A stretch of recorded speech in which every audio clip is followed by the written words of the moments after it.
Bab 111. Zhao Yu, keluar dari ruang interogasi. Miao Ying dengan sangat terbuka menyuarakan kekhawatirannya. Semua pertanyaan itu hanyalah pertanyaan biasa. Apa yang kamu pikirkan? Apakah kamu hanya membuang-buang waktu? Apa? Zhao Yu menjilat bibirnya. Apakah kamu meragukan profesionalismeku? Aku tahu kau mencoba membantu Lin Meifeng. Miao Ying sangat serius, tapi tidak satu pun dari pertanyaan itu bisa dijadikan bukti, kau mengerti. Tanpa bukti, Lin Meifeng tetap menjadi tersangka utama pembunuhan Jian Wenli.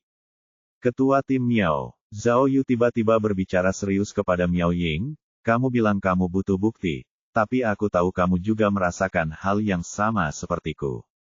Kalau kamu tidak ingin membantu Lin Meifeng, kamu tidak akan memanggilku selarut ini. Itulah sebabnya aku menyesalinya. Reaksi Miao Ying sangat cepat. Jika aku tidak memanggilmu terlambat, aku tidak akan dimuntahkan olehmu. Aku terus berpikir apakah aku adalah musuh bebuyutanmu di kehidupanmu sebelumnya. Meskipun Zhao Yu sempat kebingungan saat muntah, setelah memilah-milah fakta, dia akhirnya ingat apa yang terjadi dan menjelaskan, saya benar-benar minta maaf soal itu. Itu benar-benar tidak disengaja. Saya minum terlalu banyak, lalu naik mobil. Ditambah lagi dengan rasa cemas, saya. Tidak apa-apa, kita masih punya urusan yang harus diselesaikan. Miao Ying memotongnya dengan tidak sabar. Apa yang harus kita lakukan dengan kasus kita? Haruskah aku menulis laporanku sekarang, atau intip rekomendasi terbaru kami di sini umpan penemuan? Tidak, tentu saja tidak. Zhao Yu buru-buru berkata, aku tahu dengan jelas bahwa Liu Pengfei dan Lin Meifeng tidak membunuh Jian Wenli. Pembunuh sebenarnya adalah orang lain. Itu hanya tebakan. Meskipun pengakuannya berbeda dari catatan yang kita miliki, Lin Meifeng sudah mengaku. Miao Ying membantah. Tapi kamu baru saja melihatnya. Zhao Yu agak bersemangat. Lin Meifeng bahkan tidak yakin apakah Jian Wenli masih hidup atau tidak ketika dia menikamnya. Kita harus menyelidikinya lebih lanjut. Melihat Zhao Yu begitu bersemangat, Miao Ying menatapnya dengan serius dan terdiam, tidak bisa berkata tidak. Tatapan matanya yang tajam tiba-tiba berubah penuh semangat. Pada saat itu, Zhao Yu merasakan kedekatan tertentu dengan Miao Ying. Dia bisa merasakan bahwa pikirannya dan Miao Ying sama persis.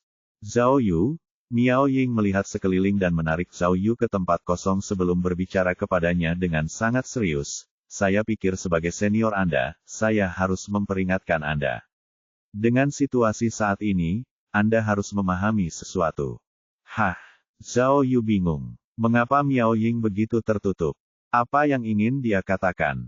Jika kita menutup kasus ini sekarang, Miao Ying berbicara dengan serius, kita berdua akan mendapatkan keuntungan, penghargaan, diploma, kredit, dan sebagainya yang tak terbatas. Jika kita tidak menutupnya sekarang, apakah kau tahu apa yang akan kita hadapi? Tahukah kau? Oh, Zhao Yu tidak berpikir sejauh itu. Dia adalah seorang pindahan baru, jadi jelas dia tidak tahu segalanya. Hanya sedikit keributan akan menjadi hasil terbaik. Miao Ying berbicara seperti seorang perwira yang berpengalaman dan menasihatinya. Jika kasus ini tidak ditutup sekarang, berarti pekerjaannya belum selesai dan pembunuhnya masih berkeliaran. Pikirkanlah, jika kasus pertukaran pembunuhan ini dipublikasikan, menurutmu apa yang akan terjadi? Akan ada keributan besar. Pertama, pikirkan tentang keluarga Jian Wenli. Apa pendapat mereka tentang ini?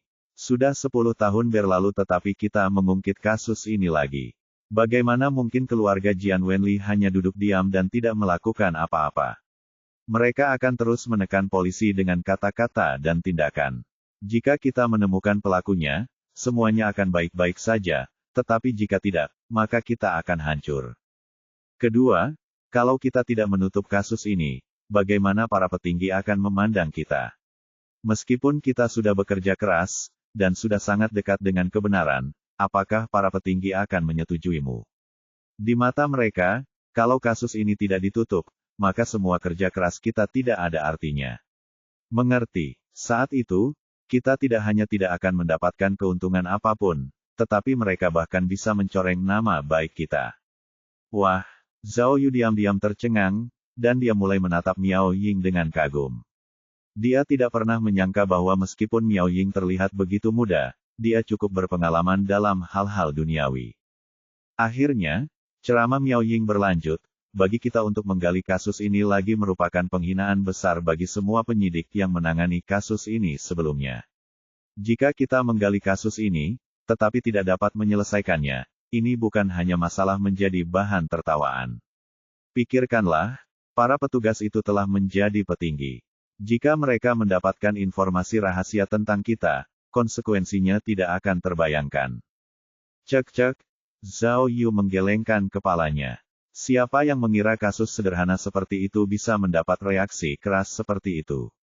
Sekarang dia akhirnya menyadari bahwa menyelidiki kasus yang sudah lama tertunda adalah pekerjaan yang sangat sulit dan tidak ada hasilnya. Liu Changhu bodoh, memindahkanku ke tempat yang menyebalkan seperti itu benar-benar jahat. Aku pasti akan membalasnya nanti, pikir Zhao Yu. Zhao Yu, Miao Ying berbicara dengan wajar, seperti seorang kakak perempuan. Sebagai bagian dari unit investigasi kasus lama, saya rasa kamu sudah tahu betapa sulitnya menyelidiki kasus lama. Jika kita teruskan, maka kita harus mulai dari awal. Bisakah kamu bayangkan kesulitannya? Ini hanya menambah penderitaan bagi diri kita sendiri, tanpa manfaat. Zhao Yu jelas mengerti setelah mendengar semua maksud Miao Ying. Sejak dipindahkan, dia menyadari bahwa menyelidiki kasus yang sudah lama tertunda bukanlah hal yang mudah. Baiklah, aku sudah mengatakan semua yang ingin kukatakan. Miao Ying melanjutkan, kalau begitu, sekarang aku ingin mendengar pendapatmu. Haruskah kita menutup kasus Jian Wenli atau tidak? Tidak, sama sekali tidak. Miao Ying terkejut. Zhao Yu bahkan tidak ragu saat berbicara, kita harus mampu menghadapi hati nurani kita sendiri. Kita tidak menyelidiki kasus ini secara menyeluruh, bagaimana kita bisa menutupnya begitu saja? Selain itu, jika Lin Meifeng benar-benar tidak bersalah, bukankah kita akan menjebak orang yang tidak bersalah? Ketua Tim Miao, jangan khawatir, menyinggung perasaan orang adalah keahlianku, tetapi bahkan jika aku menyinggung semua orang yang kukenal, aku akan tetap menemukan kebenarannya. Jawaban Zhao Yu tidak bisa digambarkan sebagai emosional, tetapi pendiriannya tetap keras dan jelas. Berdasarkan pemahamannya tentang Zhao Yu, Miao Ying pasti mengira Zhao Yu akan mudah terpengaruh. Dia tidak pernah menyangka bahwa Zhao Yu akan membuat keputusan ini. Karena itu, Miao Ying tidak bisa menahan diri untuk tidak berpikir. Pendapatnya tentang Zhao Yu berubah drastis. Tetapi, kalimat Zhao Yu berikutnya hampir menghentikan langkah Miao Ying. Ia berkata, tetapi pada akhirnya, kasus pembantaianku sudah ditutup, dan kasus Jian Wenli sepenuhnya menjadi tanggung jawabmu. Sebaiknya kita selidiki sepenuhnya. Jika berhasil, maka kita berdua akan diuntungkan. Jika tidak, ketua tim Miao mungkin akan dimintai pertanggungjawaban, bukan aku. Ya Tuhan, Miao Ying mengumpat dalam hatinya, Zhao Yu bodoh, sungguh tidak ada yang bisa menyelamatkan orang yang tidak kompeten. Bab 112. Sebagai detektif berpengalaman dan kapten unit investigasi kasus utama, Miao Ying selalu bersikap tegas dan ketat. Tidak peduli bagaimana sikap Zhao Yu, dia akan mengungkap kasus Jian Wenli sampai tuntas dan mencari kebenarannya. Dia tidak akan pernah menutup kasusnya secara tiba-tiba. Alasan mengapa Miao Ying meminta pendapat Zhao Yu adalah untuk mengujinya, dan menggodanya. Dia tidak menyangka bahwa sikap Zhao Yu akan begitu tegas. Dia tidak bisa menahan diri untuk tidak memandangnya secara berbeda. Orang ini tampak begitu sombong dan cemberut, dan dia melakukan sesuatu tanpa alasan yang jelas. Siapa yang akan mengira bahwa dia begitu berprinsip? Meskipun Miao Ying telah membesar-besarkan kekhawatirannya, kekhawatiran itu tidak sepenuhnya tidak berdasar. Jika mereka ingin mengungkap kasus ini sampai tuntas, mereka harus siap menginjak ranjau darat. Mereka masing-masing mewakili tim kepolisian masing-masing, dan tekanan yang mereka hadapi tidak dapat diremehkan. Jika mereka tidak dapat menemukan pembunuh Jian Wenli yang sebenarnya, mereka akan mendapat masalah. Namun, Zhao Yu juga salah. Ia mengira bahwa Miao Ying berinisiatif untuk bertanya kepadanya karena ia membutuhkan bantuannya, dan bahwa ia harus pergi mencari petunjuk bersamanya hari itu. Ternyata, Miao Ying hanya ingin membahas rencana penyelidikan dengannya, dan tidak bermaksud membiarkan Zhao Yu terlibat dalam penyelidikan yang sebenarnya. Miao Ying adalah kapten tim, dan ia memiliki agen di bawahnya. Tidak perlu bantuan Zhao Yu. Cabang Ruyang berbeda dengan cabang Rongyang. Karena wilayah hukumnya lebih kecil, unit investigasi kasus utama mereka tidak dibagi menjadi tim A dan tim B, dan mereka tidak memiliki departemen kasus dingin. Oleh karena itu, semua kasus ditangani langsung oleh kapten, dan mereka bahkan tidak memiliki wakil kapten. Sedangkan untuk kasus-kasus yang belum terpecahkan yang menumpuk dari waktu ke waktu, tim biasanya menyelidikinya saat mereka tidak memiliki kasus lain. Seperti kasus pembantaian, sudah 10 tahun sejak kasus Jian Wenli dibuka, dan kasus itu diklasifikasikan sebagai kasus krusial. Jelas, Miao Ying merasa sangat khawatir tentang hal itu. Sekarang setelah tersangka penting akhirnya ditemukan, dia tentu ingin mencari tahu kebenarannya. Setelah berdiskusi selama berjam-jam, Miao Ying mengajukan rencana investigasi awal. Pertama, ia membagi agen menjadi 4 tim. Tim pertama akan terus menginterogasi Liu Pengfei dan Lin Meifeng untuk mencari petunjuk baru.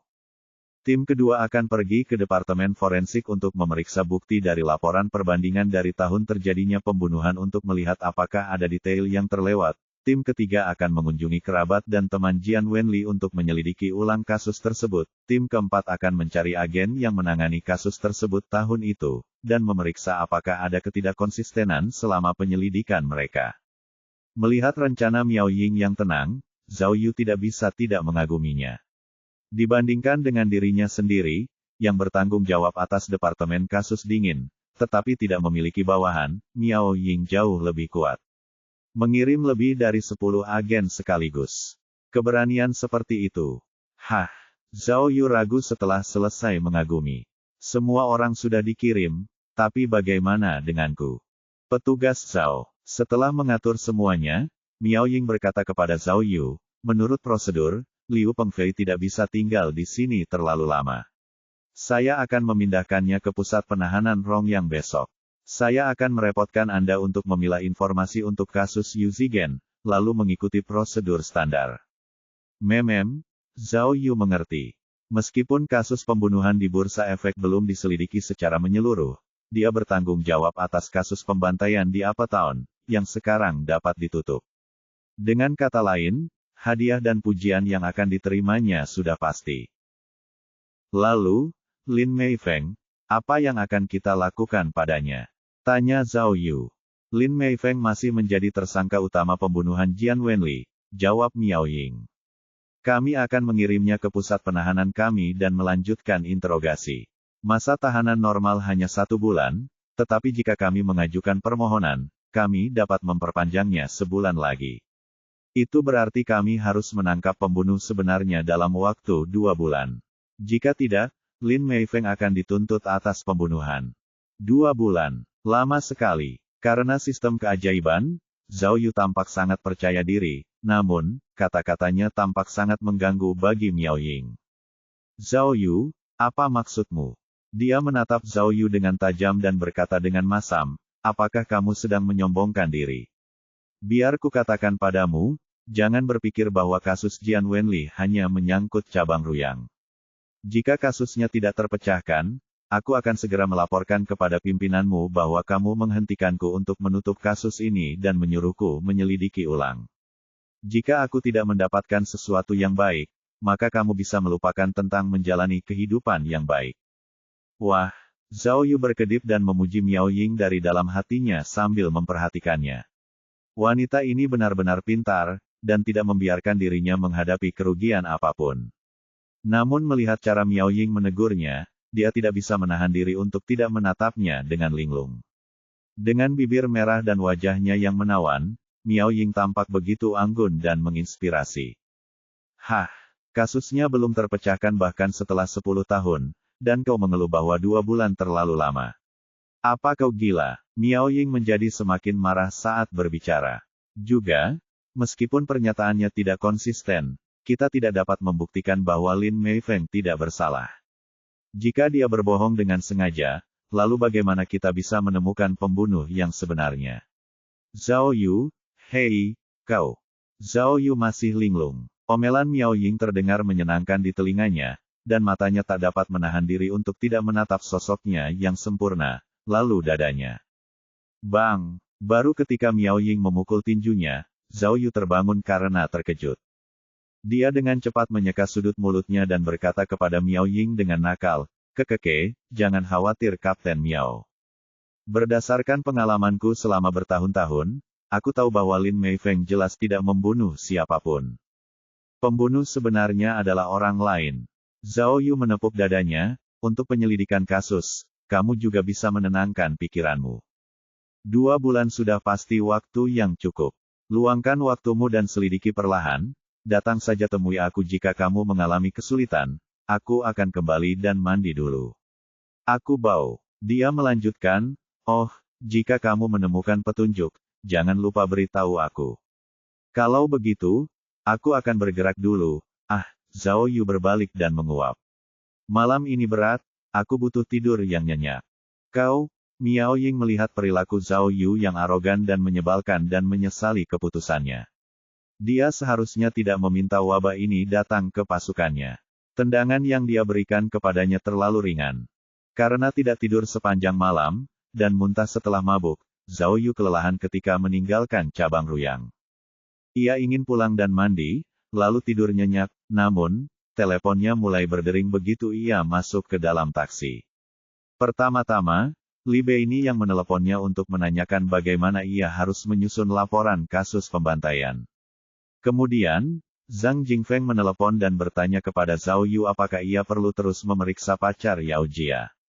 Tepat setelah itu, Peng Xin meneleponnya dengan cemas dan menyuruhnya kembali ke kantor polisi.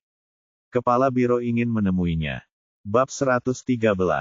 Setelah menerima banyak telepon dan mendengar bahwa kepala biro akan datang menemuinya secara langsung, Zhao Yu harus melupakan rencana pulang untuk mandi dan beristirahat, dan langsung menuju kantor polisi.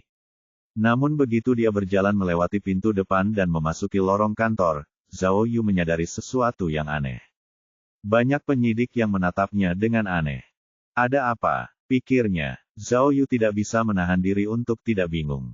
Apakah aku tidak mengenakan pakaian apapun, atau apakah aku mengenakan pakaian wanita atau semacamnya? Apa yang kalian semua lihat?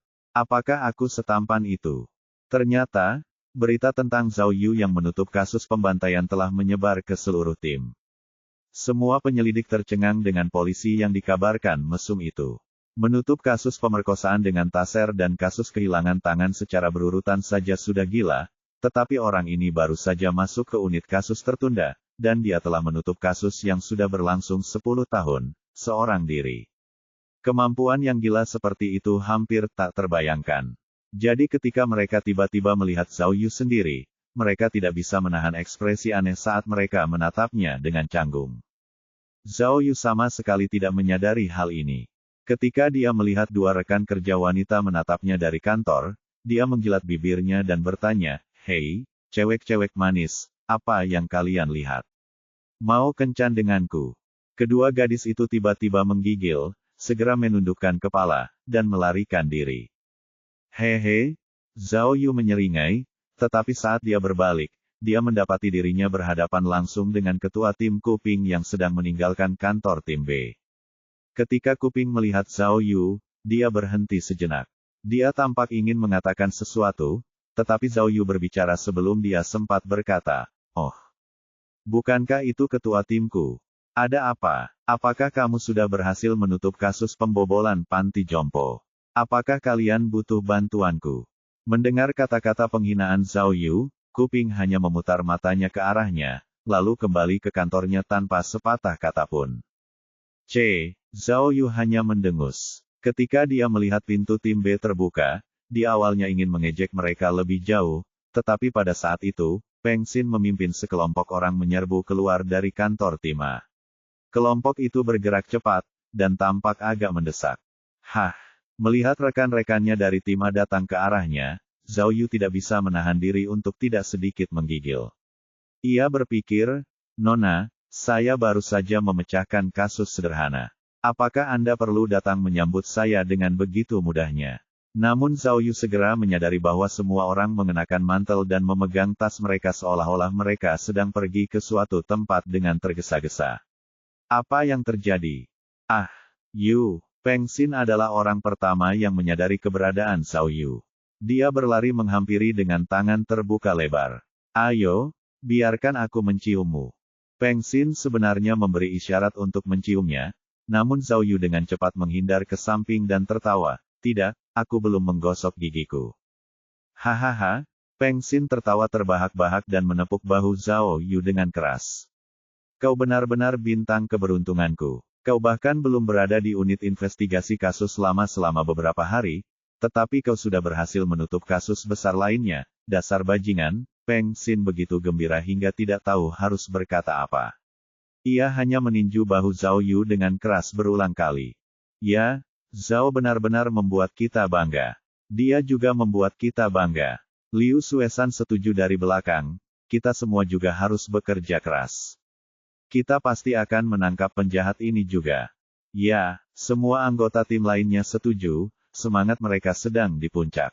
Ah, Zhao Yu akhirnya mengerti. Semua rekannya dengan bersemangat keluar untuk menangkap penjahat. Mereka tidak datang untuk menyambutku, dia menyadari. Kak, apa yang terjadi? Zhao Yu buru-buru bertanya pada Peng Xin. Peng Xin menjawab, kami baru saja mendapat informasi baru. Seseorang melihat Yang Wentao di dekat waduk air Kinsan. Kita harus pergi dan menangkapnya. Nak, aku akan mengatur pesta kemenanganmu nanti. Yang Wentao. Zhao Yu tiba-tiba teringat bahwa Yang Wentao adalah tersangka dalam kasus mayat terapung, orang yang melakukan parkour. Siapa yang mengira bahwa dia masih bisa melarikan diri setelah berhari-hari? Waduk air Kinsan. Alis Zhao Yu berkerut. Tidak mungkin. Orang itu benar-benar bersembunyi di tempat dia membunuh seseorang dan membuang mayatnya. Menakjubkan? Iya, kakak, tunggu dulu, aku akan pergi bersama kalian. Zhao Yu mengancingkan jaketnya, siap berangkat bersama rekan-rekannya. Baiklah, Peng Xin awalnya mengangguk, tetapi sedetik kemudian dia teringat sesuatu dan membungkuk. Tunggu, tidak, bro, Kepala Biro Luan menelepon pagi ini. Dia ingin kamu pergi ke kantornya. Kepala Biro Luan. Zhao Yu mengernyitkan alisnya lagi. Dia bertanya-tanya, apa yang mungkin dia inginkan dariku? Setelah menebak apa yang dipikirkan Zhao Yu, Peng Xin memastikan untuk berteriak ke arah tim B. Zhao Yu, itu karena kamu berhasil menutup kasus pembantaian apa tahun. Itu pencapaian yang luar biasa. Kepala Biro Luan ingin memujimu, dan dia ingin mendengar langsung darimu. Dia juga ingin kamu menyiapkan laporan tentang pengalamanmu memecahkan kasus untuk seluruh unit investigasi kasus utama. Pastikan kamu siap. Peng Xin meninggikan suaranya sehingga kuping dan yang lainnya akan mendengarnya membual. Dia ingin memberitahu mereka, tim A juga memiliki orang-orang yang terampil. Kita di sini bukan tanpa alasan. Melihat kesombongan Peng Xin, Zhao Yu ingin tertawa. Namun, dia adalah aktor yang jauh lebih baik daripada Peng Xin. Dia segera bekerja sama dan berteriak ke arah pintu tim B, bertemu kepala biro itu keterlaluan. Dengan kasus sekecil ini seperti kasus pembantaian, apa yang bisa dikatakan? Zhao Yu bersikap serius. Kurasa aku harus pergi dan menangkap tersangka bersama kalian. Jangan khawatir, dia hanya pembunuh yang mencoba melarikan diri. Jika Yang Mulia Zhao Yu pergi, aku bisa menjamin penangkapan mereka. Dan aku juga akan cepat. Mendengarkan Peng Xin dan Zhao Yu, para anggota tim A tidak dapat menahan senyum. Sejak Kuping menjadi pemimpin tim B, mereka terus-menerus ditindas. Mereka tidak pernah berani berteriak di depan pintu satu sama lain. Ini benar-benar pertama kalinya mereka melakukannya. Setelah pertunjukan mereka, Peng Xin menggelengkan kepalanya dengan serius dan berbicara pelan ke telinga Zhao Yu. Yu, dengarkan aku. Cepat pergi ke kantor kepala Biro Luan. Bukan hanya untuk membuat laporan, tetapi juga untuk membicarakan unit investigasi kasus tertunda. Jika dia memberimu lampu hijau, kamu bisa segera pergi. Oh, Zhao Yu tidak berpikir sejauh itu. Kakak memang tahu yang terbaik. Memikirkan hal ini, tiba-tiba emosi membuncah dalam dirinya. Dia tahu siapa teman dan siapa musuhnya. Peng Xin sudah sangat memperhatikanku. Aku harus membalas kebaikannya, pikirnya. Zhao Yu tidak banyak berpikir, tetapi tetap berusaha untuk menemani Tima. Kak, jangan bicara lagi. Aku, Zhao Yu, masih anggota Tima. Aku akan pergi bersama kalian, semakin banyak orang yang kita miliki, semakin kuat kita. Tapi, Peng Xin ragu-ragu. Apa yang perlu diragukan? Zhao Yu melambaikan tangannya sebagai tanda penolakan. Saya bisa menulis laporan untuk kepala biro kapan saja, tetapi tersangka ini tidak akan menunggu kita. Ayo cepat dan jangan buang-buang waktu lagi. Baiklah, baiklah. Peng Xin akhirnya setuju. Untuk kepala biro Luan, aku akan menjelaskannya padanya nanti. Ayo pergi, di bawah pimpinan Peng Xin. Para penyelidik segera turun ke bawah untuk masuk ke dalam mobil.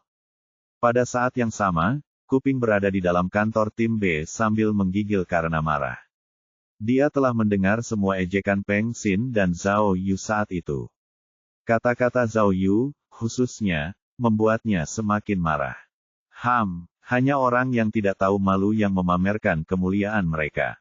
Kuping mengutuk Zhao Yu. Bagaimana dia bisa menyebut dirinya sebagai yang mulia?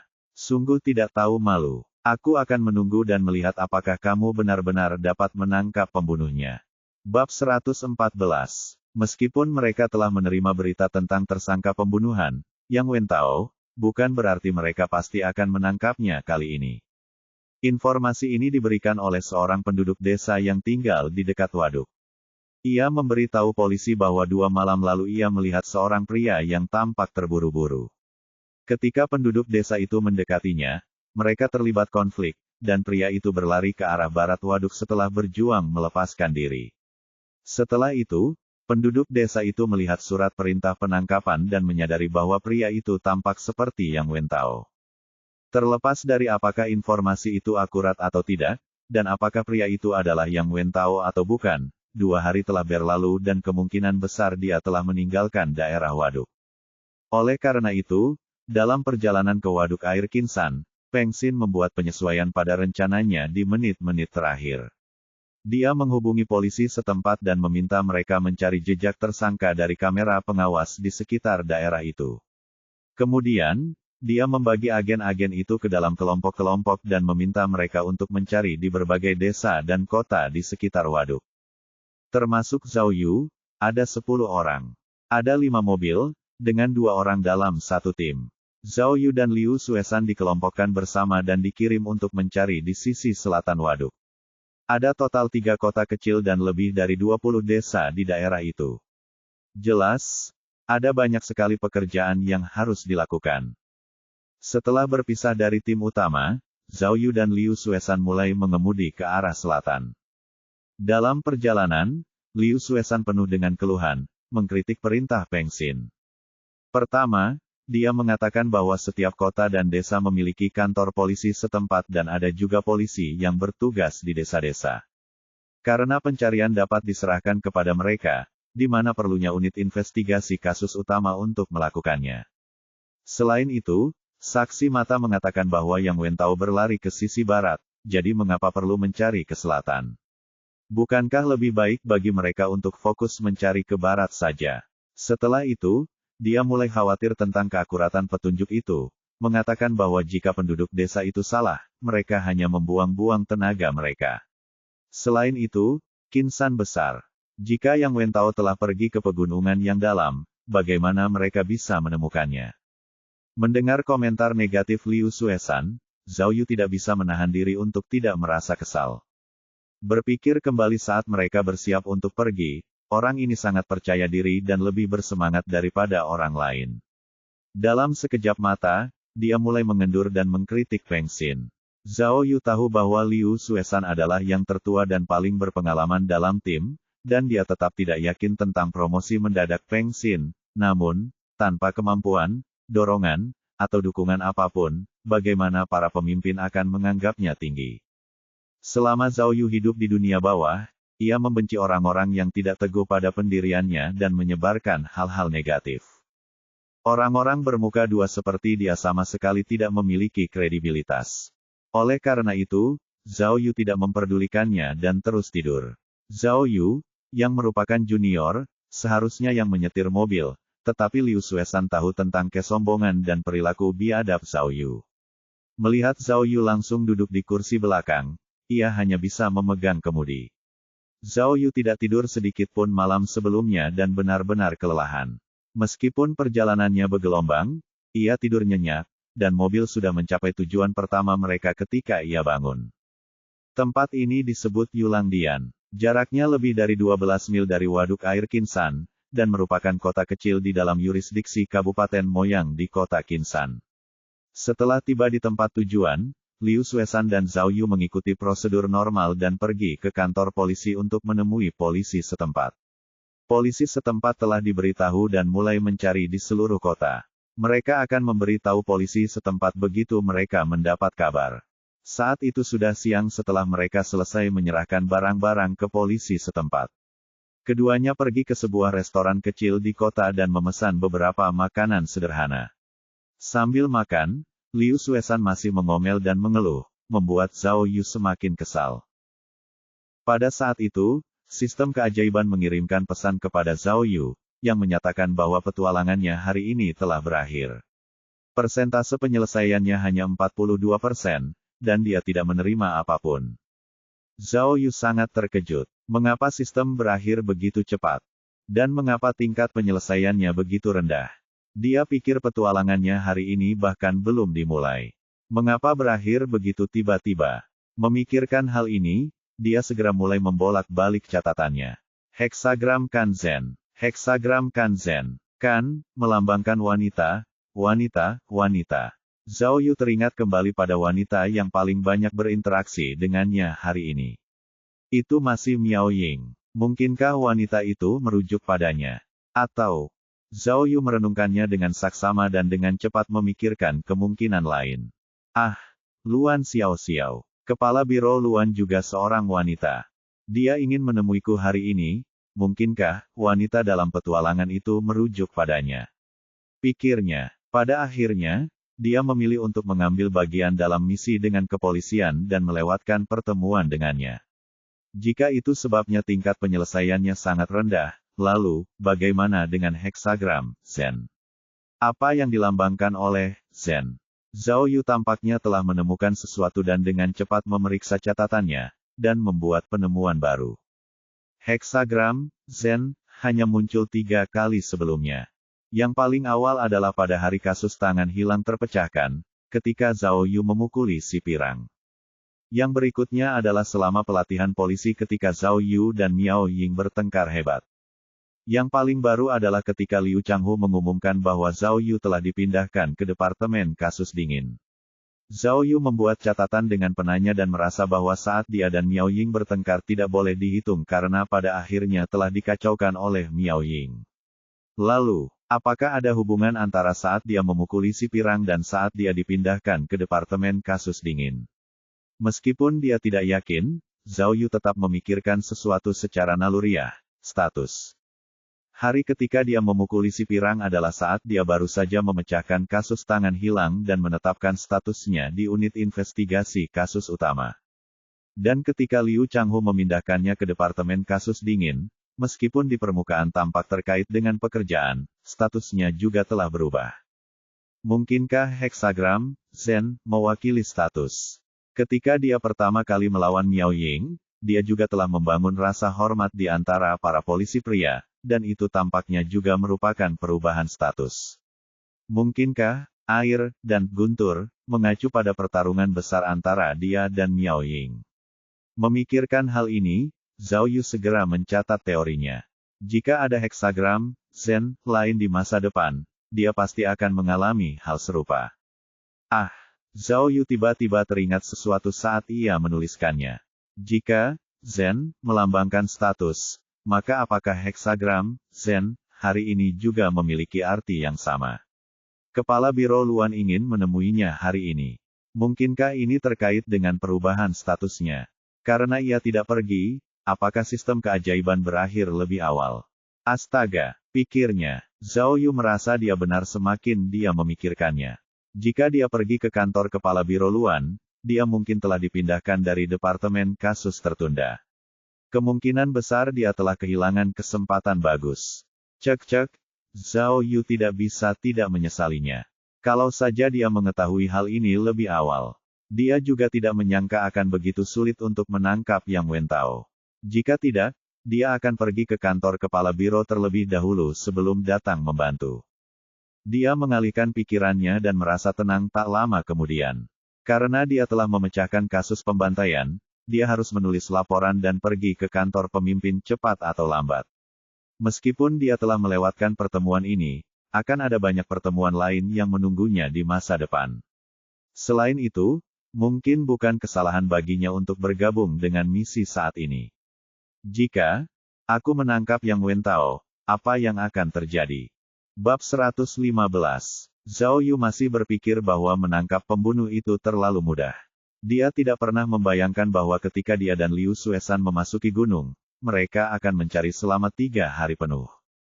Meskipun Peng Xin sudah mengonfirmasi dengan para saksi bahwa orang yang muncul di waduk air Kinsan memang Yang Wentao, saat mereka bekerja sama dengan petugas polisi setempat untuk melakukan pencarian dan penangkapan, Yang Wentao tidak terlihat dimanapun. Selama 3 hari, Zhao Yu dan Liu Suesan membersihkan semua kota dan desa di sebelah selatan waduk, tetapi mereka tetap tidak memperoleh hasil apapun. Meskipun Zhao Yu memperoleh heksagram baru setiap hari, ia belum mengalami petualangan yang ada hubungannya dengan kasus tersebut.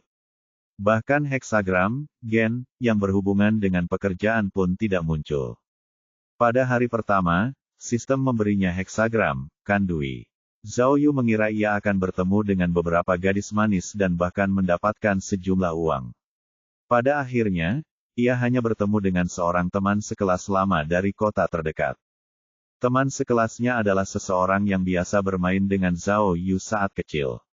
Mereka bukan hanya murid di sekolah dasar yang sama, tetapi mereka bahkan pernah menjadi teman satu meja. Dia pindah ke sebuah desa dan menjadi guru di sana. Setelah pertemuan mereka, teman sekelasnya sangat senang, dan mengundang Zhao Yu dan Liu Suesan ke rumahnya. Dia bahkan memberi Zhao Yu sekantong besar jujube dan mie saat mereka pergi. Ketika sistem memberi sinyal bahwa ia telah menyelesaikan petualangannya, Zhao Yu akhirnya menyadari bahwa teman sekelasnya yang beratnya hampir 200 pon itu adalah wanita yang seharusnya ia temui hari itu, dan jujube dan mie adalah hadiahnya. Orang bisa tahu bahwa setiap hari adalah petualangan yang berbeda, dan ada perbedaan yang signifikan dalam nilainya. Meskipun prosesnya tidak diharapkan, hasilnya lumayan. Tingkat penyelesaian petualangan hari itu adalah 65%. Ia memperoleh sesuatu yang disebut GPS tak terlihat yang memungkinkannya menemukan posisinya sendiri. Efeknya bertahan selama 1 jam. Zhao Yu merenung, apa gunanya benda ini? Mungkinkah untuk mencegah diriku tersesat? Keesokan harinya, Zhao Yu membuka heksagram, Sun Li. Dari ke-6 heksagram, Zhao Yu tidak mengerti keduanya. Siapa sangka dia akan menemukan keduanya. Sun berarti angin, dan Li berarti api. Zhao Yu merenung sambil mencatat, tetapi dia masih tidak mengerti apa arti kedua karakter itu. Hari itu, dia melanjutkan pekerjaannya dan mencari tersangka melalui banyak desa bersama Liu Suesan, tetapi dia tidak menemukan apapun yang dapat dianggap sebagai petualangan. Setelah bekerja seharian, Zhao Yu menerima pesan di malam hari yang memberitahukan bahwa gajinya telah tiba. Zhao Yu baru saja menjadi pejabat polisi, jadi gajinya sedikit di atas 4.000 yuan. Meskipun tidak banyak, itu cukup baginya untuk hidup, namun, Zhao Yu di dunia ini sangat menghormati orang tuanya. Setiap kali dia digaji, dia hanya menabung 1.000 yuan untuk dirinya sendiri, dan dia akan mengirimkan sisanya kepada orang tuanya.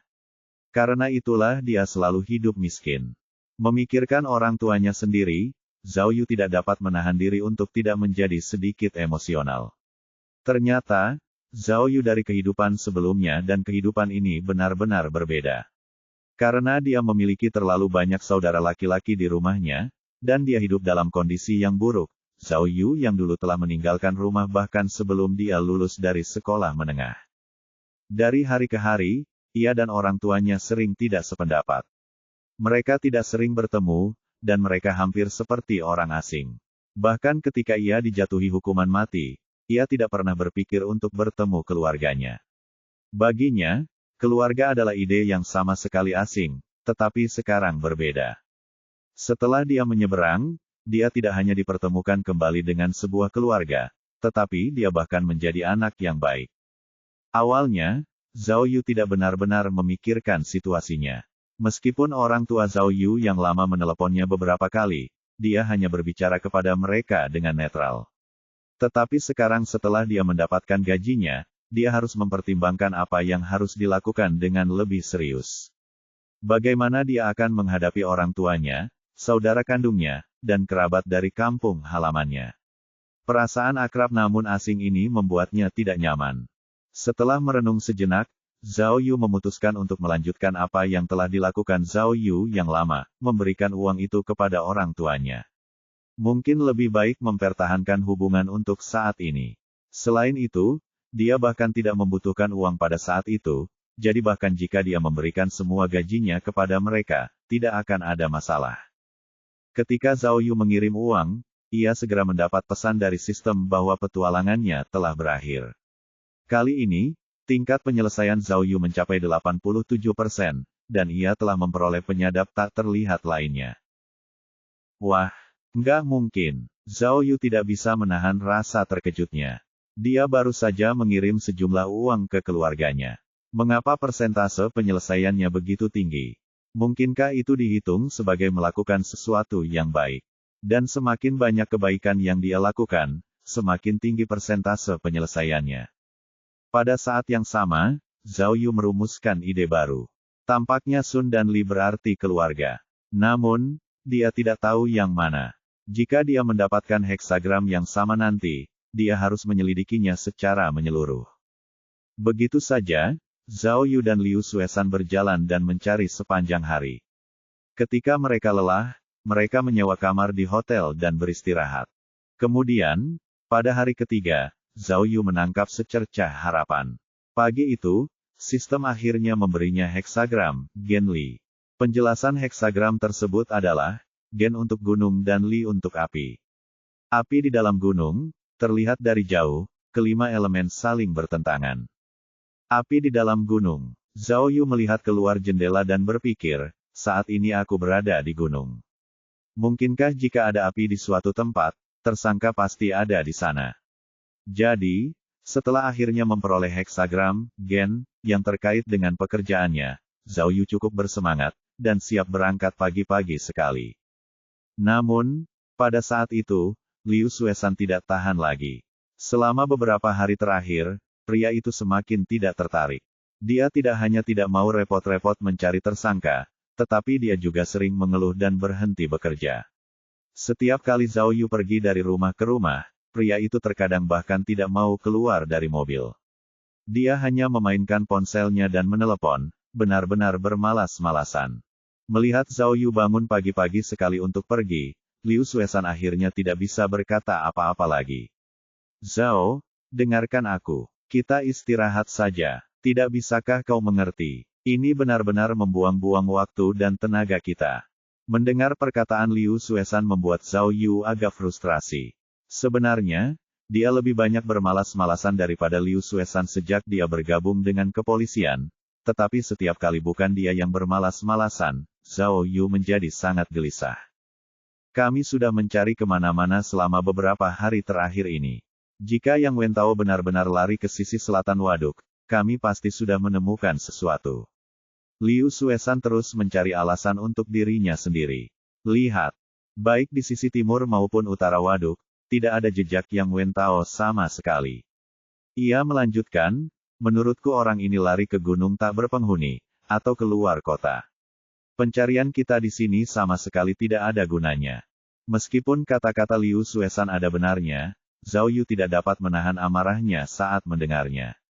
Namun, setelah memikirkannya, matanya berbinar dan dia bertanya, Liu, tidakkah menurutmu mungkin ada kemungkinan lain?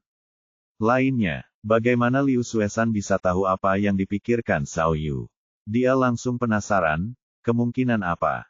Dari barat, selatan, timur, utara, Zhao Yu merenung sambil berbicara, bukankah kita kehilangan satu? Bagaimana kalau kita melihat ke timur? Bab 116. Zhao, Kamu baik-baik saja. Liu Suesan menatap Zhao Yu seolah-olah dia sedang melihat hantu.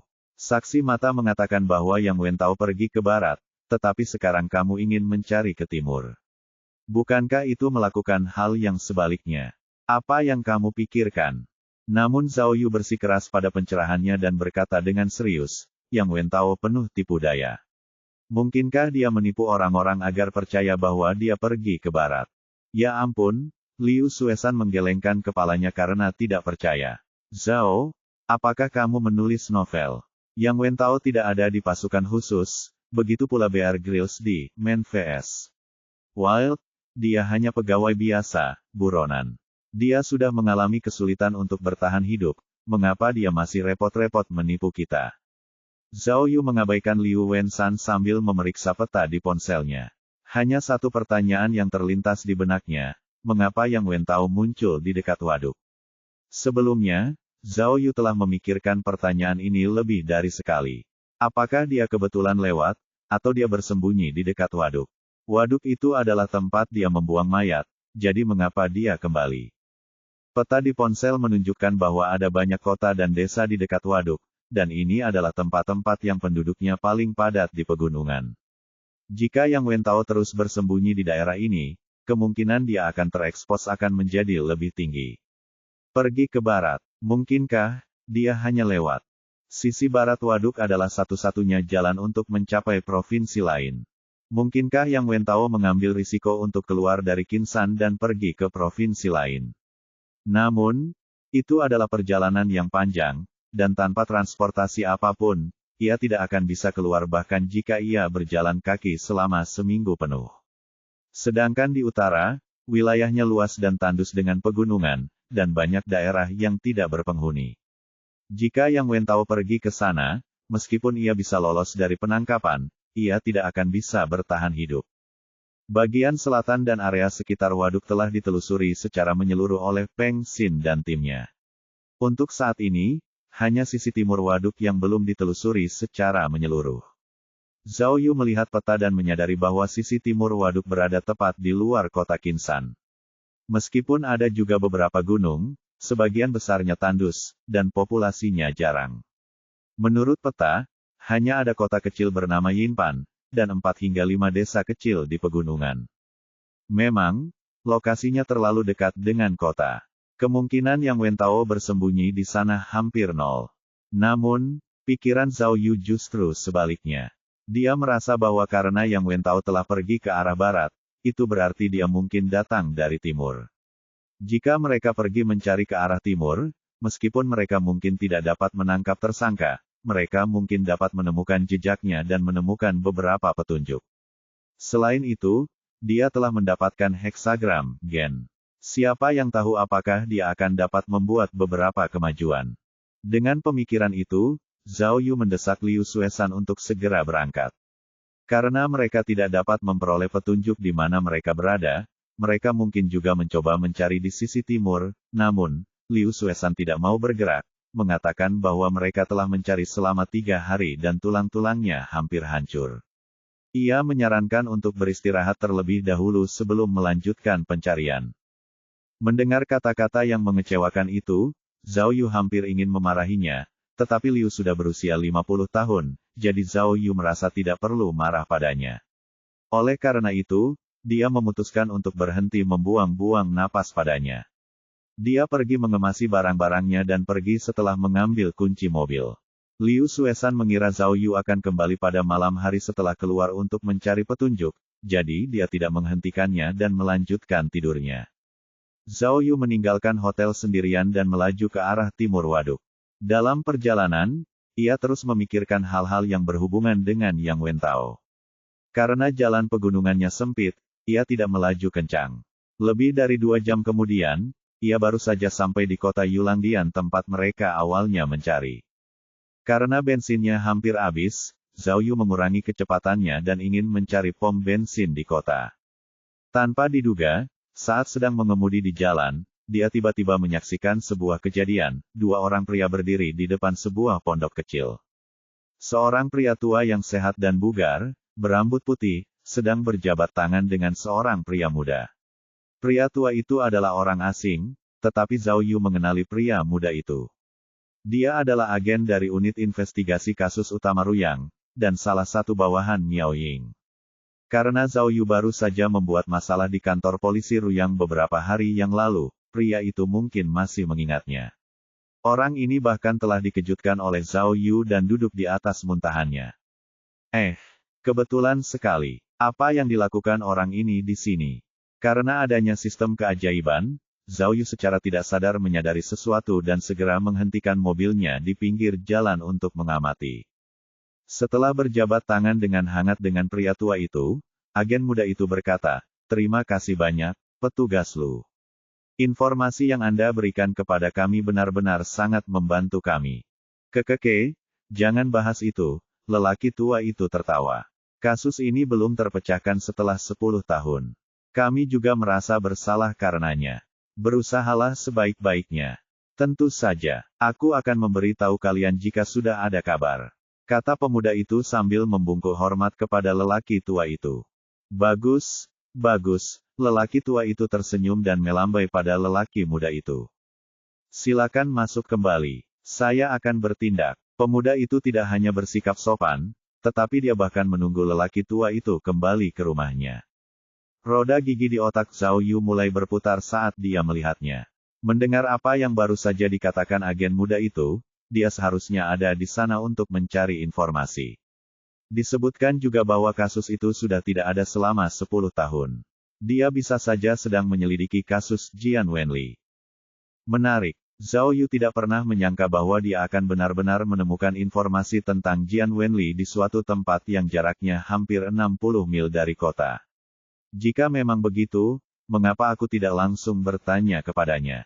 Jangan lupa bahwa aku juga seorang penyidik resmi kasus Jian Wenli. Dengan pemikiran itu, Zhao Yu membuka pintu mobil dan keluar. Agen muda itu datang sendirian.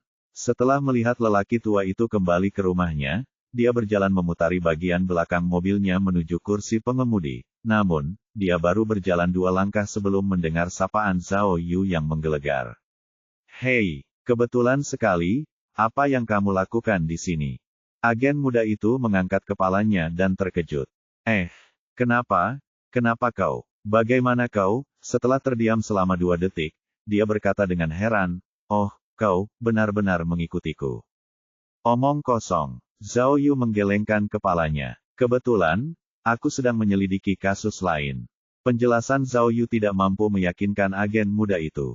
Agen muda itu berkata kepada Zhao Yu dengan nada bermusuhan, "Ini bukan kota. Siapa yang akan percaya bahwa kita akan bertemu di sini secara kebetulan?" "Hei, kamu, apa yang sebenarnya kamu inginkan?" Zhao Yu tidak mau repot-repot menjelaskan dan langsung ke intinya, "Saya tidak menginginkan apapun. Saya hanya ingin bertanya bagaimana perkembangan kasus Jian Wenli. Apakah Miao Renfeng menemukan petunjuk baru? Dan, dengan siapa Anda berbicara tadi?" "Hei," agen muda itu menjawab dengan marah, "saya sedang melakukan penyelidikan. Maaf, saya tidak bisa membocorkan apapun. Anda bisa bertanya langsung kepada Kapten Miao." "Sikap macam apa ini? Apakah seperti ini caramu berbicara dengan seniormu?" Zhao Yu menatapnya. "Bukankah kamu sudah tahu bahwa aku juga bertanggung jawab atas kasus ini? Aku berhak tahu. Sebaiknya kamu beritahu aku tentang perkembangan kasus ini." "Teruslah bermimpi." Agen muda itu berpegang teguh pada prinsipnya dan menunjuk ke pondok itu. "Pergilah menyelidiki sendiri." "Hei!" Zhao Yu mencengkeram kera agen muda itu dan mendorongnya ke kap mobil. "Anak muda, jangan memaksaku melakukannya dengan cara yang sulit. Jika aku menginginkan sesuatu, tidak ada yang bisa menolaknya." Kamu, agen muda itu tahu tentang perilaku kejam Zhao Yu dan mulai tergagap, tetapi sebagai agen polisi, dia tetap tidak takut. "Kamu, jangan main-main. Aku tidak akan memberitahumu apapun, jadi pukul aku jika kamu berani." "Wahaha," Zhao Yu tiba-tiba tertawa dan melepaskannya. "Kau hebat, anak muda. Luar biasa. Baiklah, aku tidak akan berdebat denganmu. Aku punya mulut, jadi aku bisa pergi dan mencari tahu sendiri." Setelah itu, Zhao Yu menoleh dan berjalan menuju pondok kecil itu, dan bahkan berpura-pura mengetuk pintu. Agen muda itu membetulkan kerah bajunya dan menelan ludah sebelum masuk ke kursi pengemudi dengan gugup dan pergi. Mungkin karena emosinya yang meluap-luap, mobil itu berbelok di jalan sebelum pergi. Zhao Yu menunggu sampai mobil itu pergi sebelum tertawa. Hah, anak muda, mau main-main denganku, kau masih terlalu muda. Setelah dia meletakkan tangannya yang berpura-pura mengetuk pintu, sebuah pena perekam hitam tiba-tiba muncul di telapak tangannya. Bab 117. Saat mencari Yang Wentao, Zhao Yu tidak pernah melupakan kasus Jian Wenli. Saat beristirahat, ia sering membuka catatannya, mencoba mencari petunjuk. Menurut rencana, Miao Ying telah mengirim Liu Pengfei ke penjara Rongyang untuk diawasi. Karena ketidakhadirannya, Zhao Yu telah menyerahkan semua pekerjaan tindak lanjut kepada Li Beini untuk diselesaikan. Selama beberapa hari terakhir Zhao Yu telah mencoba menghubungi Miao Ying untuk menanyakan tentang penyelidikan, namun tampaknya ia telah membuat wanita pemberani itu marah terakhir kali. Miao Ying tidak menanggapi pesan WeChat atau panggilan telepon apapun. Mungkin ia bahkan telah memblokirnya. Sebenarnya, karena perbedaan yurisdiksi, Zhao Yu hanya bisa bekerja sama dengan kasus Jian Wenli secara independen. Itu tidak ada hubungannya dengan dia, jadi dia tidak perlu khawatir sama sekali. Tetapi karena keterlibatan Lin Meifeng, dia tidak bisa begitu saja melepaskan kasus itu. Dia masih merasa harus membantu Lin Meifeng mendapatkan kembali ketidakbersalahannya. Setiap kali dia memikirkan hal ini, gambaran Lin Meifeng yang tertawa bersama anak-anaknya di pagi hari melayang di benaknya. Setelah bertemu dengan seorang penyidik yang tinggal jauh dari kota secara kebetulan, Zhao Yu merasa ada sesuatu yang lebih dari itu. Meskipun ia mencoba untuk mengintimidasi penyidik baru itu, ia diam-diam telah memasukkan tangannya ke dalam mobilnya dan mencuri pena perekamnya. Ketika dia menyalakan pena perekam dan mendengarkan semua informasi di dalamnya, dia akhirnya mengerti mengapa penyidik itu pergi jauh-jauh ke toko di Yulang. Rupanya, pria berambut putih yang muncul di pintu itu awalnya adalah seorang polisi yang bertanggung jawab atas kasus Jian Wenli, tetapi dia sudah pensiun. Miao Ying mengirim seseorang untuk mencarinya karena dia ingin memahami situasi kasus aslinya, dan melihat apakah mereka melewatkan sesuatu dari sebelumnya. Tanpa diduga, wawancara dengan polisi yang sudah pensiun itu benar-benar menghasilkan beberapa detail penting. Berdasarkan jejak kaki yang tertinggal di tempat kejadian perkara sebelumnya, tersangka adalah seorang pria kekar yang tingginya setidaknya 5 kaki 11 inci. Selain itu, menurut penalaran detektif yang cukup berpengalaman itu, ia mengira kaki kanan tersangka memiliki semacam cacat karena ia melihat bahwa semua jejak kaki di sebelah kanan tampak sedikit lebih dangkal dibandingkan dengan jejak kaki kiri. Jian Wenli telah dicekik oleh seseorang. Berdasarkan tanda-tanda yang tertinggal di mayat, mereka menyimpulkan bahwa pelakunya bertubuh tinggi dengan lengan panjang dan jari-jari tebal, serta sangat kuat. Selain itu, piyama Jian Wenli juga terkena banyak lumpur. Polisi menduga bahwa tempat tidur tempat dia ditemukan mungkin bukan tempat dia dibunuh. Korban mungkin telah dicekik oleh pelaku saat dijepit ke dinding. Menurut ingatan polisi lama, rincian ini awalnya telah dicatat, tetapi tidak disimpan karena suatu alasan. Dia tidak yakin apakah hal itu diabaikan begitu saja, atau apakah ada semacam kesalahan. Setelah Zhao Yu mendengar itu, dia merasa semakin yakin. Dengan bukti-bukti baru ini, tidak diragukan lagi bahwa Lin Meifeng tidak bersalah. Pembunuh Jian Wenli memang orang lain. Dia tidak yakin apakah Miao Ying akan menemukan pelakunya pada akhirnya. Zhao Yu sedang memikirkan hal ini ketika teleponnya berdering. Dia membukanya dan melihat bahwa itu dari Miao Ying. Panggilan itu baru saja tersambung ketika suara marah Miao Ying terdengar dari seberang sana. Zhao Yu, kau tidak berguna, apa kau gila? Kalau kau ingin tahu lebih banyak tentang kasus ini, cari saja aku, kenapa kau mengikuti penyidikku? Dan mengikutinya sejauh ini juga. Kalau kau tahu apa yang baik untukmu, pergilah dan kembalikan pena perekam itu ke Sang. Hei, Zhao Yu sudah siap dan langsung menjawab, Ketua Tim Miao, jangan marah-marah begitu, oke. Aku sudah menjelaskannya. Aku datang ke Yulang untuk kasus lain, itu hanya kebetulan. Lagi pula, aku ingin bertanya kepadamu tentang kasus itu. tetapi kenapa kamu tidak menjawabku? Apakah kamu memblokirku di WeChat atau semacamnya? Dan juga, pena apa? Aku tidak tahu apa yang kamu bicarakan. Zhao Yu, jangan pura-pura bodoh denganku. Miao Ying berteriak, baiklah. Kau bilang kau ingin memahami kasus ini. Aku akan memberitahumu sekarang. Toko perlengkapan kantor Lin Meifeng hancur. Selain itu, gudang Liu Pengfei dibakar. Ah, apa? Zhao Yu terkejut. Dia bertanya dengan tergesa-gesa, siapa yang melakukannya? Namun, dia tidak memerlukan jawaban Miao Ying untuk mengetahui jawabannya. Siapa lagi yang mungkin melakukannya? Jelas, itu adalah keluarga Jian Wenli. Sekarang setelah kasusnya dibuka kembali, dan polisi telah mengungkap rencana pembunuhan Liu Pengfei dan Lin Meifeng, keluarga Jian Wenli tidak akan berhenti untuk membalas dendam. Kau senang sekarang? Miao Ying melanjutkan, juga aku akan memberitahumu sekarang, keluarga korban sudah mulai menekan polisi. Jika kita tidak dapat menemukan kebenaran, dan para petinggi tidak dapat menahannya lagi, mereka mungkin menggunakan Lin Meifeng sebagai kambing hitam. Ini, Zhao Yu tidak dapat membayangkan hal ini. Memikirkan situasi kasus Jian Wenli memburuk begitu cepat. Sepertinya mereka tidak dapat menunggu 2 bulan lagi. Mereka harus menutup kasus ini sesegera mungkin. Jangan khawatir, jika aku kalah, aku akan membawamu kalah bersamaku. Miao Ying mengancamnya, selama aku mengirimkan informasimu kepada keluarga Jian Wenli, cabang Rongyang juga akan kalah bersamaku. Aku akan melihat kemana kau akan lari. Zhao Yu menelan ludah dan berpikir dalam hati, wanita ini, buas. Bukankah kau bilang kita terlalu lama? Kenapa kau tidak datang dan membantu kami? Miao Ying terus memarahinya, untuk apa kau mengikuti para penyelidikku? Baiklah, Zhao Yu tidak berhenti. Pertama-tama, berikan aku informasinya. Setelah aku menyelesaikan apa yang sedang kulakukan sekarang, aku akan pergi dan membantumu menyelidikinya. Itu membantu dirimu sendiri, bukan membantuku. Baiklah, aku akan segera memberimu informasinya. Miao Ying setuju, lalu bertanya, lalu, bagaimana dengan pena perekamnya? 10 menit kemudian, agen muda, Zhang, mengendarai pasatnya sendiri dan berhenti di depan Zhao Yu. Zhao Yu mengabaikannya dan hanya mengulurkan penanya keluar jendela. Zhang membuka pintu dan keluar dari mobil.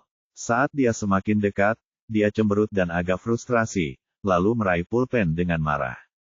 Dia ingin berbalik dan pergi, tetapi dia masih merasa marah, jadi dia berbalik dan mengumpat Zhao Yu, petugas Zhao, Yulang punya banyak tebing. Jika Anda tidak terbiasa dengan daerah ini, berhati-hatilah agar tidak jatuh, oke? Akan sulit untuk membersihkannya. Bagaimana mungkin Zhao Yu bisa menerima penghinaan seperti ini? Dia bahkan tidak perlu berpikir sebelum menjawab, kalau begitu, suruh ibumu datang dan membersihkannya. Lagi pula, kita tidur bersama. Nanti, dia akan mengatakan yang sebenarnya padamu, nak. Kau, Zhang menggigil karena marah. Ia ingin membentak Zhao Yu lebih keras lagi, tetapi Zhao Yu tiba-tiba menyalakan mobil dan sengaja melaju kencang melewatinya. Zhang hampir terjatuh karena terkejut. Ketika Zhang menoleh untuk melihat, dia tidak hanya melihat mobil meninggalkannya di tengah debu, tetapi bahkan ada jari tengah yang mencuat keluar dari jendela mobil. Cek, cek, meskipun Zhao Yu telah sedikit mengganggu Zhang, dia sama sekali tidak merasa senang. Dia tidak menyangka bahwa keluarga Jian Wenli akan terburu-buru membuat keributan. Dia juga tidak menyangka bahwa Yang Wentao akan sangat sulit ditangkap. Tidak heran Peng Xin dan yang lainnya telah bekerja begitu lama tetapi tetap tidak dapat menutup kasusnya. Orang ini, di mana dia bersembunyi? Pikir Zhao Yu. Akhirnya aku berhasil membuka heksagram, Gen. Petualangan macam apa yang diberikan sistem kepadaku? Mungkinkah pertemuan dengan penyidik tadi? Berpikir sejauh itu, Zhao Yu tiba-tiba mendapat inspirasi. Ia teringat kata-kata penyidik, petugas Zhao, Anda tidak familiar dengan daerah ini, jangan jatuh dari tebing. Tidak familiar. Familiar. Zhao Yu merenung sejenak sebelum berkata dengan kaget, aku bertanya-tanya apa yang tidak kulihat. Jadi, kunci masalahnya, ada di sini. Bab 118. Sebelumnya, Zhao Yu sempat bertanya-tanya mengapa Yang Wentao muncul di dekat waduk Qinsan. Ia berpikir keras dan lama tentang hal itu tetapi tidak dapat menemukan jawabannya. Setelah Zhang mengutuknya tadi, ia tiba-tiba menemukan jawabannya. Rahasianya terletak pada keakraban. Yang Wentao memilih untuk membuang mayat di waduk Qinsan, dan ia kembali setelah melarikan diri. Apa maksudnya? Itu berarti ia sangat mengenal daerah ini. Benar sekali. Ia mengenal tempat ini dengan baik, dan tahu bahwa itu adalah tempat yang tepat baginya untuk bersembunyi dari polisi. Zhao Yu telah melihat berkas Yang Wentao. Dia bukan dari Qinsan, dan tidak memiliki saudara di dekat waduk. Dia bahkan tidak suka memancing atau olahraga luar ruangan. Secara logika, tidak ada alasan baginya untuk mengenal tempat ini. Lalu, mengapa dia mengenal tempat ini? Setelah memikirkannya lebih lanjut, Zhao Yu segera teringat sesuatu, pekerjaan. Yang Wentao adalah seorang pegawai di Biro Teknologi. Mungkinkah dia mengenal tempat ini dengan baik karena beberapa persyaratan pekerjaan? Zhao Yu tidak pernah menjadi pegawai negeri dan tidak tahu apa fungsi Biro Teknologi, namun, dia menggunakan ponselnya untuk mengakses internet, dan dengan cepat memahami sifat pekerjaan Biro Teknologi. Meskipun sebagian besar karyawannya adalah peneliti yang bekerja di kantor, ada juga proyek penelitian ilmiah berskala besar yang memerlukan penelitian lapangan yang ekstensif. Lingkungan, hidrologi, kedokteran, pertanian, selama itu melibatkan penelitian ilmiah, itu terkait dengan Biro Teknologi. Mungkinkah Yang Wentao sebelumnya terlibat dalam beberapa penelitian di dekat waduk air Qinsan?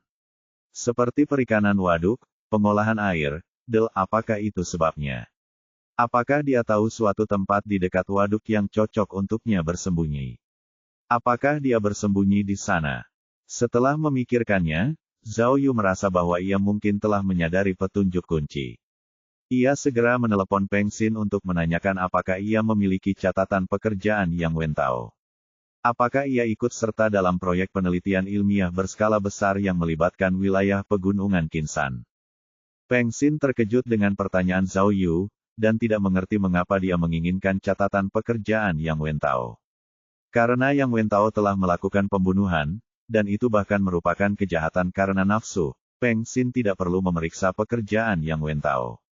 Setelah Yang Wentao melarikan diri, dia pada dasarnya memfokuskan seluruh energinya pada hubungan Yang Wentao, dan tidak mempertimbangkan pekerjaannya. Zhao Yu tidak yakin apakah firasatnya akurat atau tidak. Ia menyampaikan kecurigaannya kepada Peng Xin dengan jujur. Peng Xin setuju dengan pemikiran Zhao Yu dan segera mengirim seseorang untuk menyelidiki. Zhao Yu mengira bahwa ia perlu menunggu beberapa saat, tetapi ia menerima telepon dari Peng Xin tepat saat ia tiba di pom bensin. Peng Xin terdengar sangat bersemangat di telepon. "Yu, kamu benar-benar hebat. Kami baru saja menelepon kolega Yang Wentao untuk menanyakan, dan coba tebak." Rekannya mengatakan bahwa 5 tahun lalu, Yang Wentao bertanggung jawab atas proyek reformasi di tambang perak tua Gunung Yinpan. Proyek itu aktif selama 3 tahun, dan mereka melakukan banyak kunjungan lapangan ke sana. Namun, proyek itu dihentikan karena masalah pendanaan. Tambang perak. Zhao Yu mengerutkan kening. Ia mengira itu adalah proyek yang berhubungan dengan waduk air Qinsan.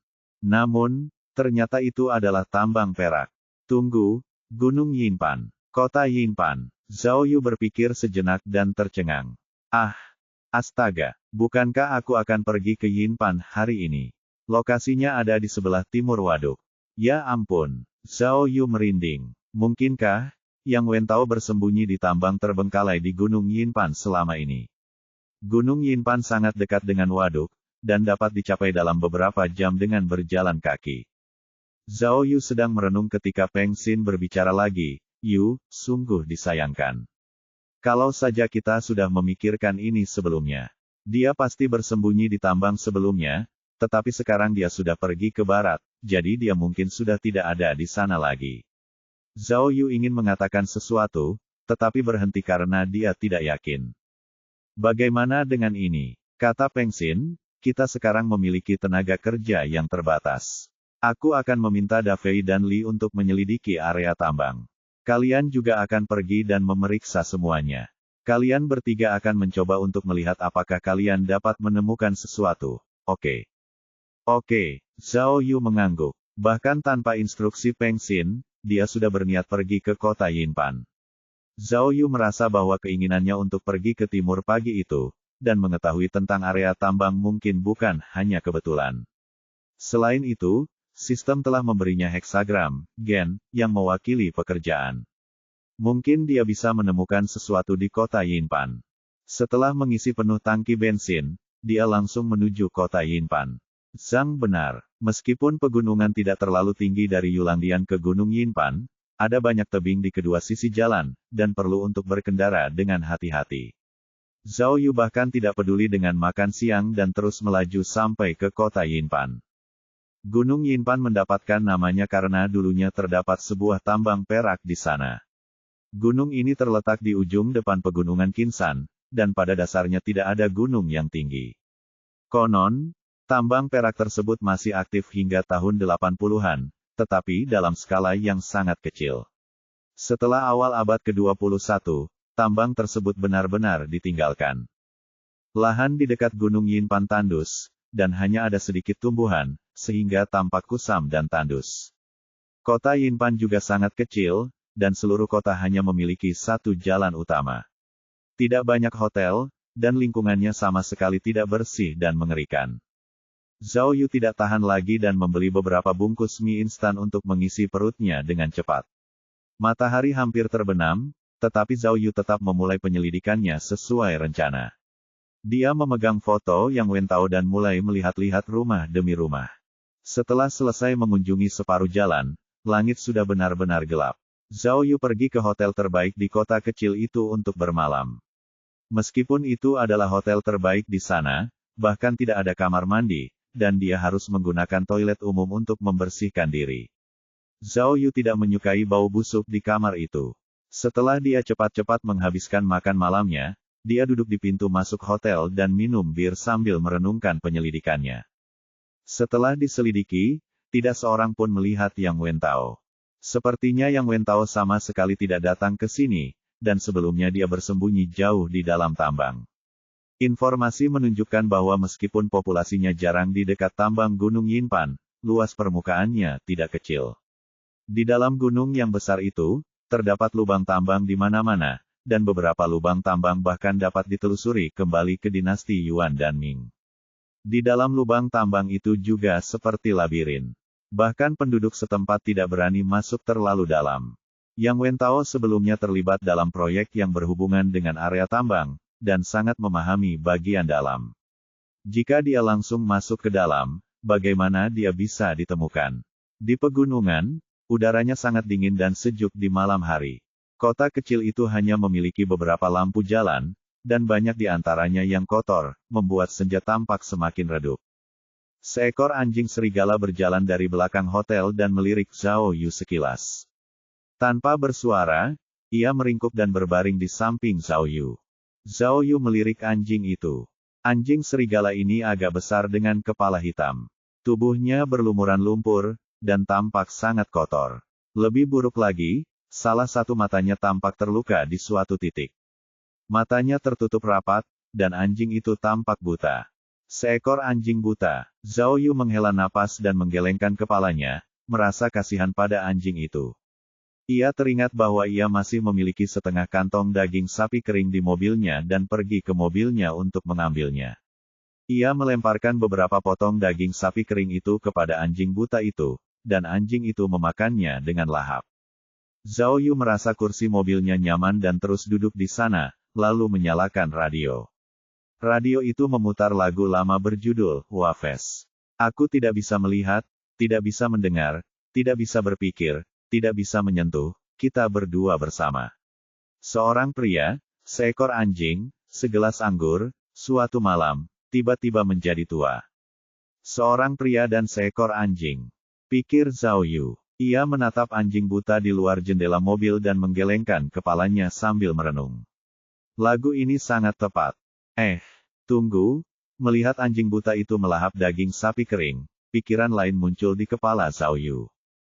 Bab 119. Ketika Zhao Yu melihat anjing itu memakan dendeng sapi, dia tiba-tiba mengajukan pertanyaan yang sangat penting. Jika Yang Wentao melarikan diri ke tambang, lalu, apa yang dia makan? Daerah di sekitar tambang itu tidak memiliki apa-apa selain gunung dan daerah tak berpenghuni, bahkan tidak ada satwa liar. Bahkan tanaman atau biji yang dapat dimakan pun langka. Orang ini tidak duduk di gua untuk menangkap tikus, kan? Pada hari dia kabur, dia tidak mungkin membawa uang sebanyak itu, dan mungkin tidak dapat membeli banyak makanan. Lalu, apa yang dimakan orang itu selama ini? Zhao Yu samar-samar merasa bahwa meskipun Yang Wentao pergi ke tambang, dia tidak akan bisa jauh dari orang-orang. Jika dia ingin hidup, dia membutuhkan makanan dan air, dan dia hanya bisa mendapatkannya jika dia berada di dekat kota atau desa. Lalu, Zhao Yu menyalakan ponselnya dan mulai memeriksa peta wilayah yang dikirim Peng Xin kepadanya pagi itu. Ia ingin melihat, di dalam Gunung Yinpan, kota atau desa mana saja yang dekat dengan wilayah tambang. Ternyata, menurut peta, tempat dia berada, kota Pangyin, adalah kota yang paling dekat dengan tambang. Di sebelah barat kota, dan di balik gunung, terdapat banyak gua tambang. Cek-cek, menarik sekali. Zhao Yu berpikir bahwa jika dia adalah Yang Wentao, dia mungkin akan memilih tempat seperti ini untuk bersembunyi juga. Di pagi hari, dia bisa tinggal di gua-gua, lalu dia bisa pergi ke kota untuk membeli makanan dan barang-barang untuk digunakan di malam hari. Aku mendengar suara lautan, berdiri di tengah kota.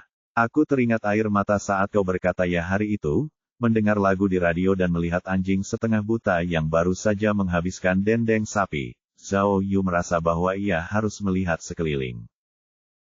Tanpa diduga, tepat saat ia membuat keputusan itu, ia menerima pesan dari sistem.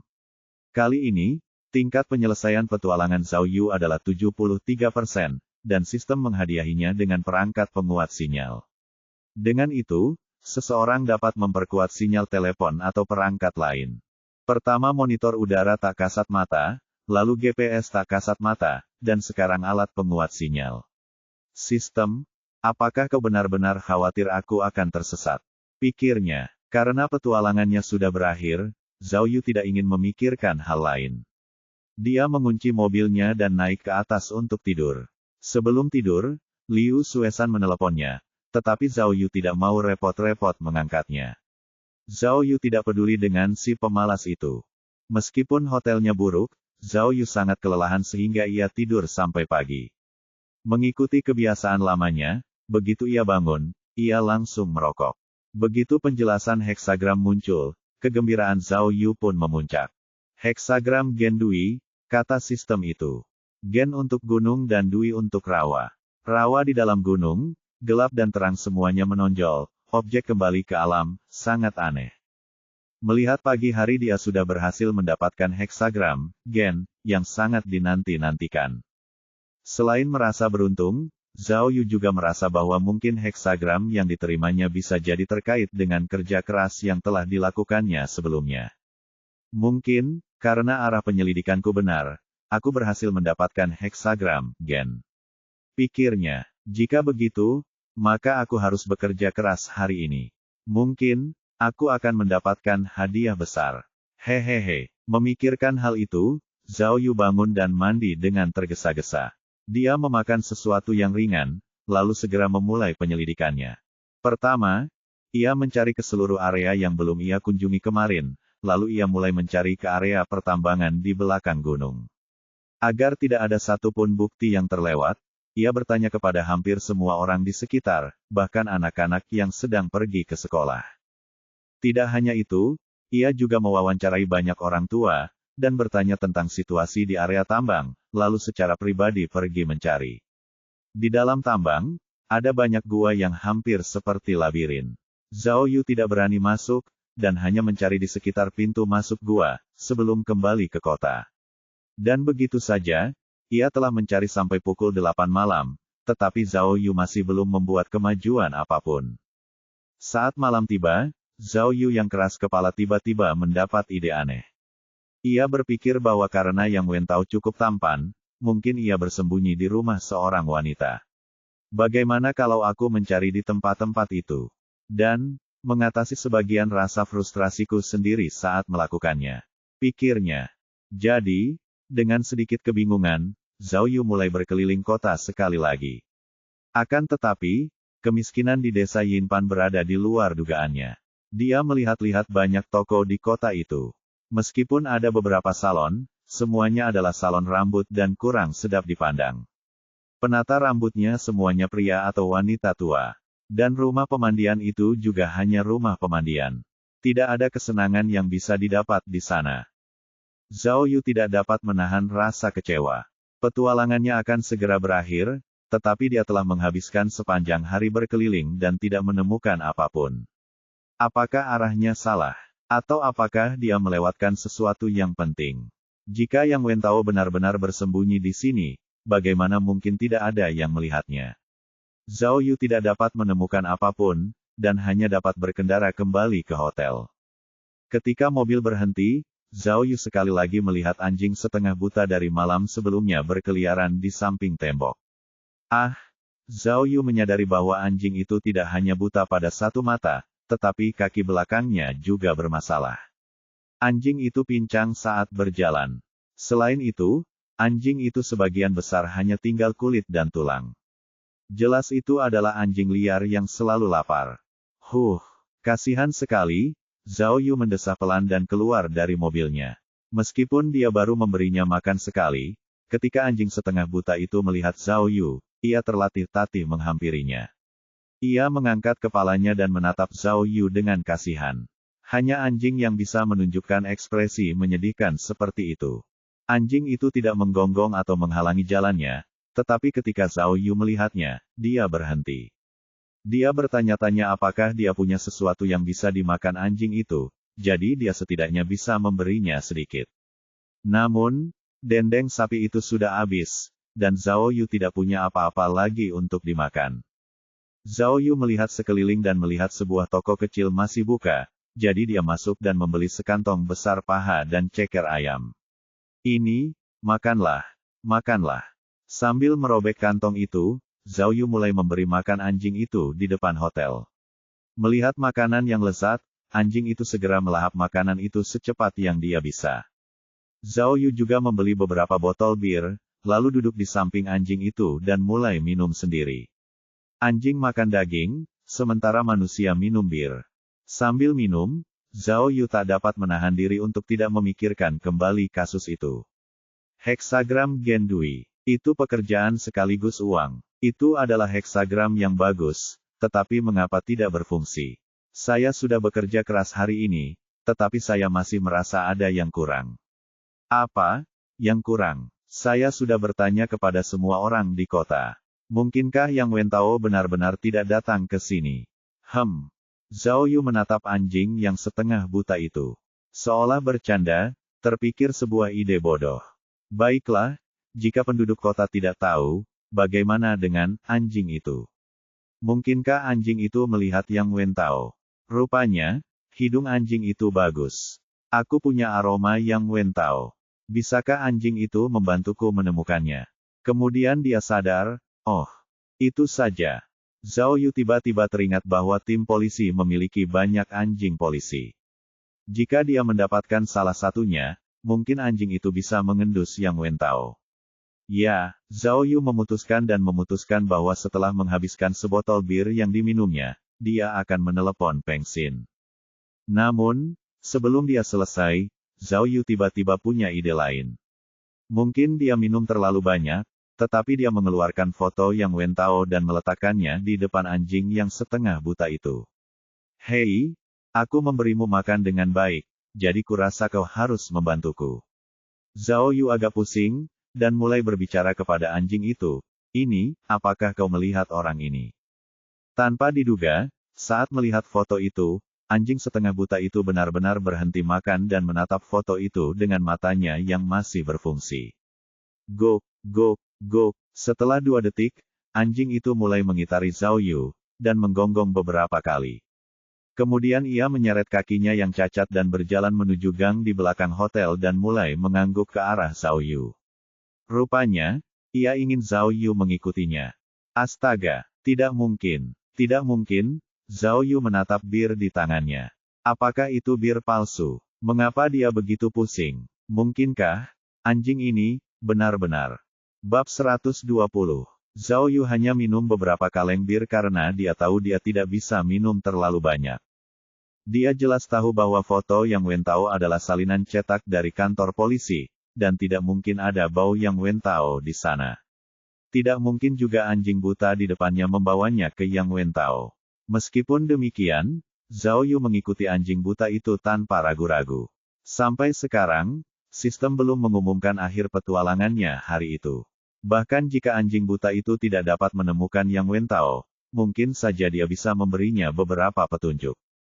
Anjing buta itu pincang tetapi bergerak cukup cepat. Zhao Yu harus berlari sedikit di sepanjang jalan untuk mengejarnya. Anjing buta itu takut Zhao Yu akan tersesat di belakangnya dan menggonggong dari waktu ke waktu untuk memberitahu Zhao Yu. Mereka melewati gang kecil di belakang gunung. Malam itu gelap dan berangin, dan daerah itu ditumbuhi rumput liar. Zhao Yu tidak punya pilihan selain menyalakan senter di teleponnya. Anjing buta itu membawa Zhao Yu melewati rumput liar, dan berbelok ke arah yang berbeda. Mereka segera tiba di kaki gunung.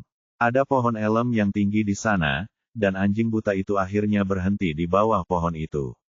Guk guk guk. Anjing buta itu terus-menerus menggonggong ke arah Zhao Yu dan sepertinya ingin Zhao Yu melihat sesuatu. Oh, ada sesuatu di sini. Saatnya menyaksikan keajaiban, pikir Zhao Yu. Ia sudah dipenuhi kegembiraan dan segera berlari ke depan, ingin tahu kemana anjing buta itu membawanya. Zhao Yu melihat ke tanah dan tercengang dengan apa yang dilihatnya. Apa? Sial. Benda yang dituntun anjing buta itu ternyata adalah tumpukan kotoran yang mengepul. Astaga, anjing tidak pernah mengubah kebiasaannya memakan kotoran. Zhao Yu tidak dapat menahan rasa putus asa. Aku datang jauh-jauh ke sini hanya untuk melihatmu memakan kotoran. Apa-apaan ini?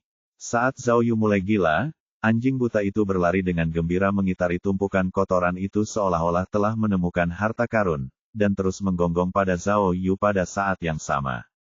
Kali ini, Zhao Yu akhirnya mengerti sesuatu. Anjing itu mencoba membalas budi, dan menggunakan kotoran itu untuk membalasnya. Astaga! Oh, aku mentraktirmu paha ayam dan ceker, dan kau mentraktirku dengan ini. Apa ini makanan enak?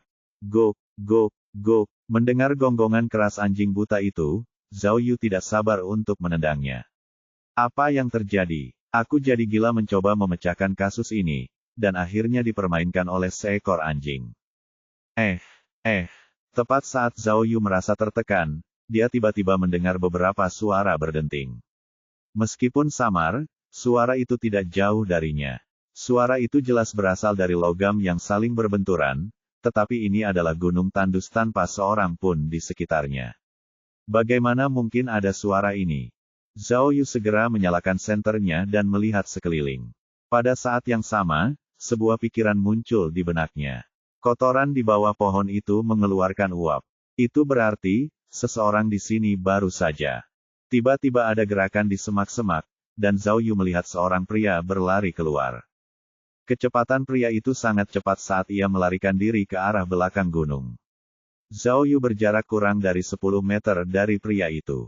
Meskipun redup, ia masih bisa melihat dengan jelas bahwa pria itu sebenarnya memiliki beberapa benda mengilap yang tergantung di pergelangan tangan kanannya. Suara logam berdenting tadi berasal dari benda ini. Ah, borgol. Bukankah itu sepasang borgol? Pria itu, mengapa ia mengenakan borgol? Oh, Zhao Yu telah mengikuti kasus Yang Wentao dengan saksama, dan secara naluriah ia teringat sesuatu. Pada hari Yang Wentao melarikan diri, salah satu tangannya telah diborgol oleh para detektif. Ia telah melarikan diri ketika tangannya yang lain hendak diborgol. Mungkinkah orang yang baru saja melarikan diri ini? Astaga! Zhao Yu dengan cepat mengangkat senternya lebih tinggi untuk menemukan orang itu. Tetapi orang itu sangat cepat dan telah menghilang di dalam kegelapan malam. Apa? Bagaimana ini bisa terjadi? Jika itu benar-benar Yang Wentao, kita tidak bisa membiarkannya melarikan diri lagi. Zhao Yu dengan cemas berlari ke arah gunung, tetapi senternya terlalu lemah dan dia bahkan tidak bisa melihat jalan dengan jelas, apalagi mengejar seseorang. Apa yang harus kulakukan? Benar. Karena putus asa, Zhao Yu tiba-tiba teringat bahwa ia memiliki penglihatan malam tak kasat mata dari sistem keajaiban. Ini adalah kesempatan yang tidak boleh dilewatkan. Jika ia tidak menggunakannya sekarang, kapan lagi ia bisa menggunakannya? Dia segera menemukan alat itu di otaknya dan memilihnya.